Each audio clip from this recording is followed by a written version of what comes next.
Hey, and welcome to episode 124 of the Guy Who Sews podcast. My name is Sean, and this is my weekly update where I share my quilting adventures. I'd like to welcome both new and returning viewers, but if you are new, I'd love it if you take just a few moments to say hi in the comments so we all know we have a new friend. Come see what I've been working on, what I've completed, and all the other fun and exciting news. But let's go ahead and get started with our works in progress. I have been a busy little bee, and I've got quite a bit done.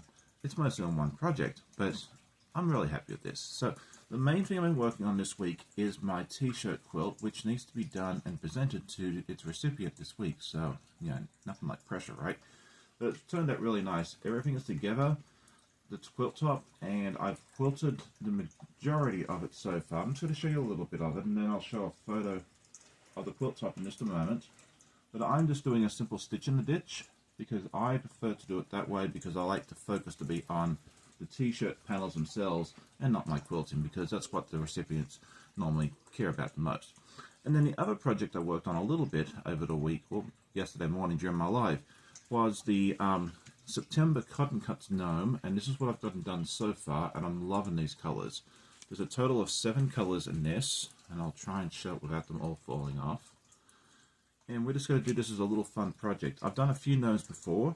I've done the March one, and you may have seen this on one of my lives where I practiced some free motion quilting on it.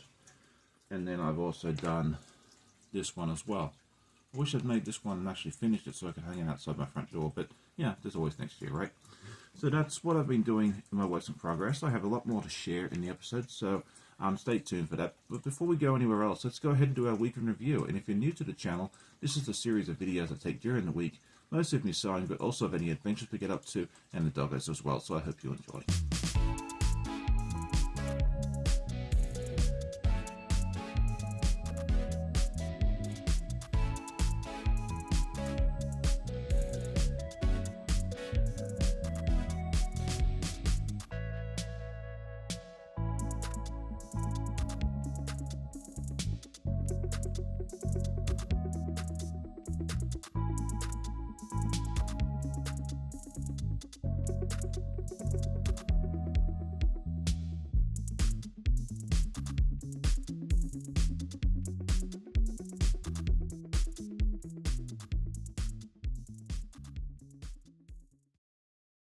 Last week I asked everybody what their favourite background colour was, and I loved reading all the answers, and it was fun to see that you all had different answers. Some liked using black or white or cream, and then sometimes it just depended on the project, and I think I fall into that latter category. For the most part, I look at the project and see what colour works, and I run out and get the backing fabric for it as well.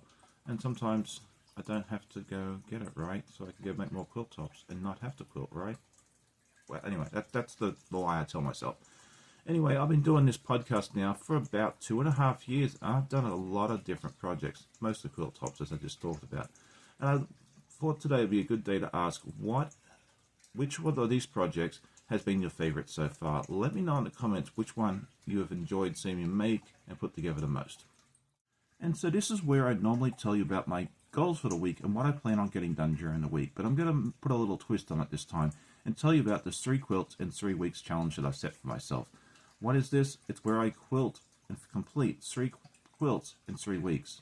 And so let's take a look at what I'm going to get done. The first one is the t-shirt quilt that you saw a little earlier. I hope to get this finished quilted today and hopefully bound and get it finished in the next day or 2. It's going to go out to its recipient later this week, so it really needs to get done sooner rather than later. I've been saying that a lot lately about this project, but we're getting this close to the end, so it's even better. After that, we got to work on the doggo quilt. And this is a retirement gift for a co-worker of mine who's retiring at the end of next week, so I really do need to get this done. And it's going with this beautiful backing fabric. Let's take a closer look at this and spin it around. Hopefully I can give everyone vertigo. And so that's that one. We'll get that one done the next week or so, hopefully. And then after that, it's normally time to take a break, but no, we'll continue working on this beautiful one, which is one that Lorenzo actually pieced. And I want to go ahead and get that quilted and bound so that way it's ready for him to take home with him to Italy in the next couple of weeks. Do you think I can get it all done in the 3 weeks? I think it's going to be a close race, but I think I can. Let me know in the comments. And so now it is time for our news and events, and I had 2 videos come out this week. The first one was Clue 10 of the Carnival Puzzle Mystery Quilt by Cotton Cuts, where you got to see the whole quilt come together.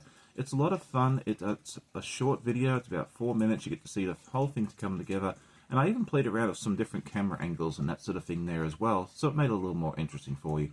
I'd love it if you take a look and let me know what you think. Yesterday morning I had my friend Chris from Sew to Distance join me. We sat down, we sewed, we chatted, we had a really good time. If you missed that video, you definitely need to check that one out as well. This coming week, I'd like to get the time-lapse out for the Dormouse block. And then this coming Saturday morning, I'll have another live with my friend Ginger from the Copycat Quilter. I've had her on a couple of times before, and I'm excited to have her come back. I host an online quilt guild called Quilting the Gang, and we meet once a month. So the next meeting is tonight at 8 p.m. Eastern, and if you're looking to join us, we would love to have you. I post the meeting details on our Discord server, including a Zoom link, but if you're unable to get on there for whatever reason, please send me an email at theguywhosews@gmail.com or send me a message on my other platforms, and I'll be more than happy to send that link on over to you. If you do decide to come, bring along your works in progress or your show and tell, because that's one of the main things we like to do, is show each other what we've been up to over the last month. If you have any questions, please reach out. I'll be more than happy to answer them for you, and we'd love to see you there tonight at tonight's meeting. So what is next for me after I finish the 3 quilts in 3 weeks challenge? Well, I'd like to get back into my whips, get some of the stuff I haven't worked on in a while, like the produce section quilt, the Wizard of Oz. I have that one block that's been sitting around for months to make. The Alice in Wonderland, that sort of thing there as well. So I want to get back into that. And then I also have some other fun projects that I want to get started as well. I don't like to get too detailed into what I'm getting up to because, you know, things change all the time. But that's kind of the mindset I have in the coming days and months as we get those projects completed and we can go back to the stuff that I've been working on before. Well, that concludes today's episode. I hope you enjoyed it, and if you did, I'd love it if you take a moment to hit the like button, tell a friend, and I always love hearing comments from my viewers. I hope you'll have a wonderful day, happy sewing, and we'll see you next time.